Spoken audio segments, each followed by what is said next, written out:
This is the message that the prophet Habakkuk received in a vision. How long, O Lord, must I call for help? But you do not listen. Violence is everywhere, I cry, but you do not come to save. Must I forever see these evil deeds? Why must I watch all this misery? Wherever I look, I see destruction and violence. I am surrounded by people who love to argue and fight. The law has become paralyzed, and there is no justice in the courts. The wicked far outnumber the righteous, so that justice has become perverted. The Lord replied, "Look around at the nations. Look and be amazed. For I am doing something in your own day, something you wouldn't believe even if someone told you about it. I am raising up the Babylonians, a cruel and violent people. They will march across the world and conquer other lands. They are notorious for their cruelty and do whatever they like. Their horses are swifter than cheetahs and fiercer than wolves at dusk. Their charioteers charge from far away. Like eagles, they swoop down to devour their prey. On they come, all bent on violence. Their hordes advance like a desert wind, sweeping captives ahead of them like sand. They scoff at kings and princes and scorn all their fortresses. They simply pile ramps of earth against their walls and capture them. They sweep past like the wind and are gone. But they are deeply guilty, for their own strength is their God. O Lord my God, my Holy One, you who are eternal, surely you do not plan to wipe us out. O Lord, our rock, you have sent these Babylonians to correct us, to punish us for our many sins. But you are pure and cannot stand the sight of evil. Will you wink at their treachery? Should you be silent while the wicked swallow up people more righteous than they? Are we only fish to be caught and killed? Are we only sea creatures that have no leader? Must we be strung up on their hooks and caught in their nets while they rejoice and celebrate?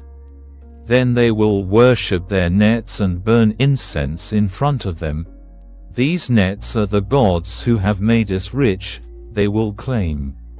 Will you let them get away with this forever? Will they succeed forever in their heartless conquests? I will climb up to my watchtower and stand at my guard post. There I will wait to see what the Lord says and how he will answer my complaint. Then the Lord said to me, "Write my answer plainly on tablets, so that a runner can carry the correct message to others." This vision is for a future time. It describes the end, and it will be fulfilled. If it seems slow in coming, wait patiently, for it will surely take place. It will not be delayed. Look at the proud. They trust in themselves, and their lives are crooked. But the righteous will live by their faithfulness to God. Wealth is treacherous, and the arrogant are never at rest. They open their mouths as wide as the grave, and like death, they are never satisfied. In their greed they have gathered up many nations and swallowed many peoples. But soon their captives will taunt them. They will mock them, saying, "What sorrow awaits you thieves? Now you will get what you deserve. You've become rich by extortion, but how much longer can this go on?" Suddenly, your debtors will take action. They will turn on you and take all you have while you stand trembling and helpless. Because you have plundered many nations, now all the survivors will plunder you. You committed murder throughout the countryside and filled the towns with violence. What sorrow awaits you who build big houses with money gained dishonestly. You believe your wealth will buy security, putting your family's nest beyond the reach of danger. But by the murders you committed, you have shamed your name and forfeited your lives. The very stones in the walls cry out against you, and the beams in the ceilings echo the complaint. What sorrow awaits you who build cities with money gained through murder and corruption? Has not the Lord of Heaven's armies promised that the wealth of nations will turn to ashes? They work so hard, but all in vain. For as the waters fill the sea, the earth will be filled with an awareness of the glory of the Lord. What sorrow awaits you who make your neighbors drunk? You force your cup on them so you can gloat over their shameful nakedness. But soon it will be your turn to be disgraced. Come, drink and be exposed. Drink from the cup of the Lord's judgment, and all your glory will be turned to shame. You cut down the forests of Lebanon. Now you will be cut down. You destroyed the wild animals, so now their terror will be yours.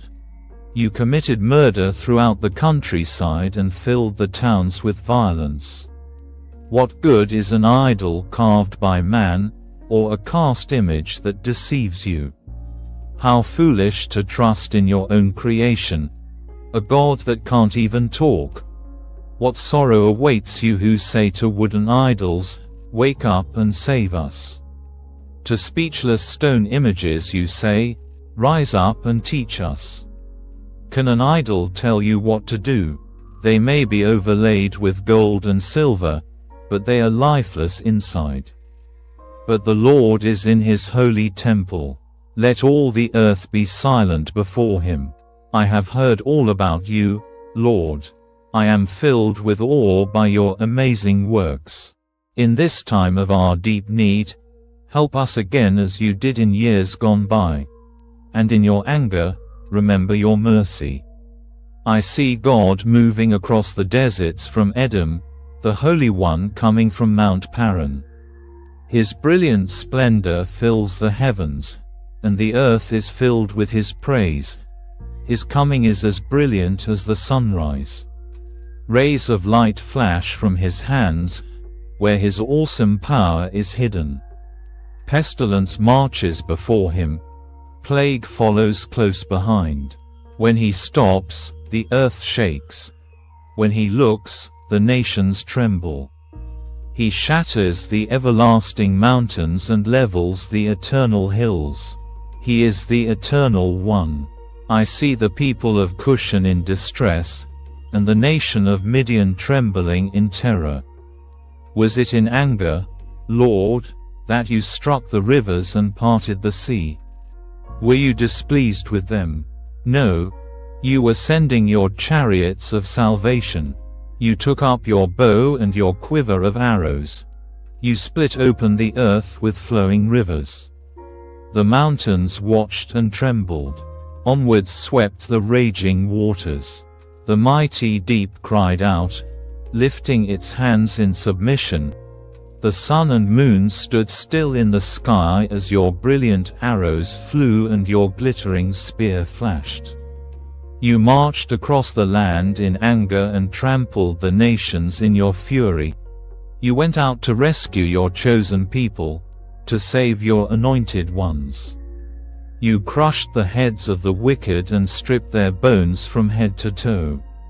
With his own weapons, you destroyed the chief of those who rushed out like a whirlwind, thinking Israel would be easy prey. You trampled the sea with your horses, and the mighty waters piled high. I trembled inside when I heard this. My lips quivered with fear. My legs gave way beneath me, and I shook in terror. I will wait quietly for the coming day when disaster will strike the people who invade us. Even though the fig trees have no blossoms, and there are no grapes on the vines, even though the olive crop fails, and the fields lie empty and barren, even though the flocks die in the fields, and the cattle barns are empty, yet I will rejoice in the Lord. I will be joyful in the God of my salvation. The sovereign Lord is my strength. He makes me as sure-footed as a deer, able to tread upon the heights.